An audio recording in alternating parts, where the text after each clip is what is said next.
अष्ट चिरंजीवी भक्ति, शक्ति और अमरता के अधिपति।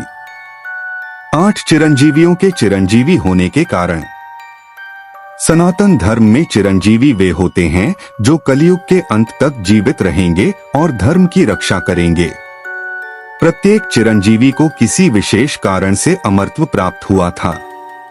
आइए दोस्तों जानते हैं कि प्रत्येक चिरंजीवी को यह वरदान या श्राप क्यों मिला। आइए उनके चिरंजीवी बनने का कारणों को इस कहानी के माध्यम से जानते हैं। अश्वत्थामा श्रापित चिरंजीवी। अश्वत्थामा महाभारत के महान योद्धा द्रोणाचार्य के पुत्र थे। महाभारत युद्ध के दौरान उन्होंने पांडवों से बदला लेने के लिए ब्रह्मास्त्र का प्रयोग किया, लेकिन अर्जुन ने भी ब्रह्मास्त्र चला दिया।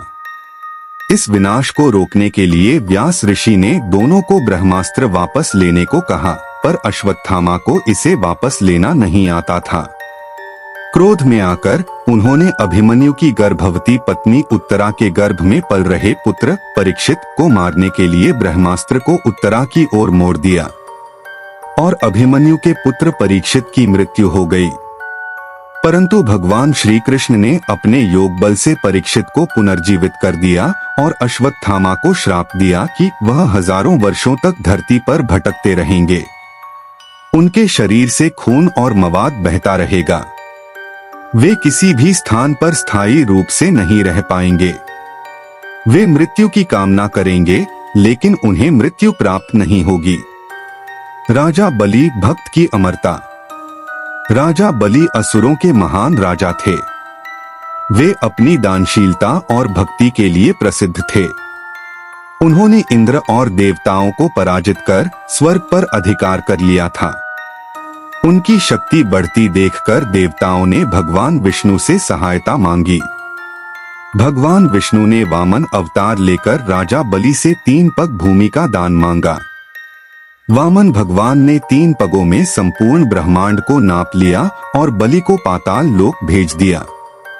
उनकी दानशीलता और भक्ति से प्रसन्न होकर भगवान विष्णु ने उन्हें वरदान दिया कि वे अमर रहेंगे और कलयुग में फिर से राजा बनेंगे। वे हर वर्ष ओणम पर्व के दौरान अपनी प्रजा से मिलने आएंगे। भविष्य में विष्णु के कल्कि अवतार के समय वे पुनः धरती पर शासन करेंगे। राजा बलि एक चिरंजीवी के रूप में पाताल लोक में निवास करते हैं और सतयुग में वापस लौटेंगे। महर्षि वेदव्यास सनातन ज्ञान के संरक्षक।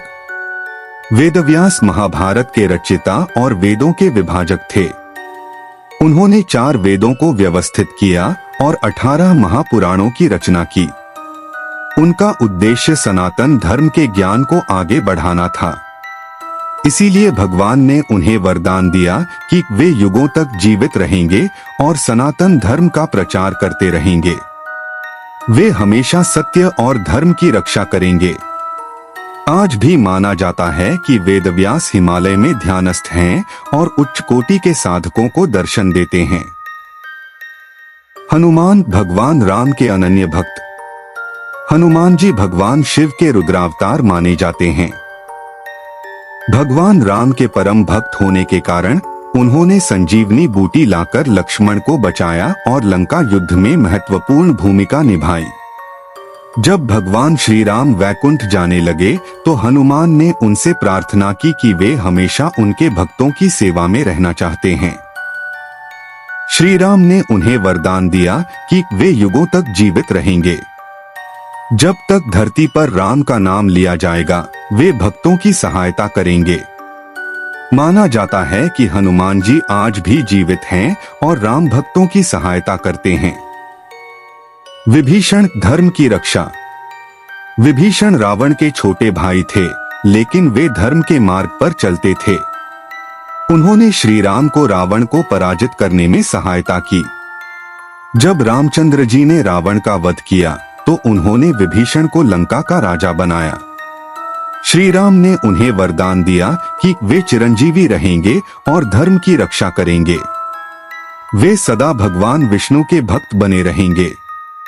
विभीषण को भगवान विष्णु के साक्षात दर्शन प्राप्त हुए थे और वे अभी भी भक्तों का मार्गदर्शन करते हैं। कृपाचार्य अमर गुरु। कृपाचार्य महाभारत के महान आचार्य थे। उन्होंने कौरवों और पांडवों को शिक्षा दी थी। वे अत्यंत नीतिवान और ब्रह्मतेज से युक्त थे। भगवान शिव ने उन्हें वरदान दिया कि वे युगों तक जीवित रहेंगे और धर्म का प्रचार करेंगे। कृपाचार्य को कलियुग के अंत तक अमरता प्राप्त है। परशुराम विष्णु के अमर अवतार। परशुराम भगवान विष्णु के छठे अवतार हैं। उन्होंने क्षत्रियों का कई बार संहार किया और धर्म की रक्षा की। भगवान विष्णु ने उन्हें वरदान दिया कि वे अमर रहेंगे और कलयुग में भगवान कल्कि को शिक्षा देंगे। परशुराम हिमालय में तपस्या कर रहे हैं और भविष्य में कल्कि अवतार के गुरु बनेंगे। मार्कंडेय ऋषि मृत्यु पर विजय प्राप्त करने वाले। मार्कंडेय ऋषि भगवान शिव के अनन्य भक्त थे। जब मृत्यु का समय आया तो उन्होंने शिव की आराधना की। भगवान शिव ने यमराज से उनकी रक्षा की और वरदान दिया कि वे युगों तक जीवित रहेंगे। वे सनातन ज्ञान का प्रचार करेंगे। ऋषि मार्कंडेय को साक्षात महाकाल शिव का वरदान प्राप्त है। इन सभी चिरंजीवियों को या तो श्रापवश या धर्म की रक्षा के लिए अमरत्व प्राप्त हुआ। उनका उद्देश्य पृथ्वी पर धर्म की स्थापना और अधर्म का नाश करना है।